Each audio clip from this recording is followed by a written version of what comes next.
माझ्या चुका तुम्ही सांगा तेव्हा माझ्या चुका भरून निघतील आणि मी काय होणार, घडेल माझा काय होणार, सुमर चांगला होणार. तुम्ही सांगा तेव्हाच माझं काय होणार, भलं होणार किंवा माझी प्रगती होईल. याकरिता मी सगळ्यांना विनंती करते की माझं काही चुकलं असेल तर त्यांनी मला काय करावं, सांगावं.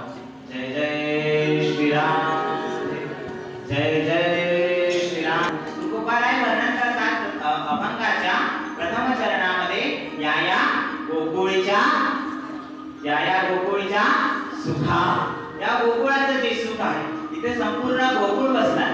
या जागेची महिमा गोकुळ नांदवरे काना. या जागेची महिमा गोकुळासारखी आहे. कशी आहे, गोकुळासारखी. त्या गोकुळाचं एकत्रित सुख आहे. काय आहे, सुख.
अजित कडकडेचं नाव तुझे बर्वेगा शंकरा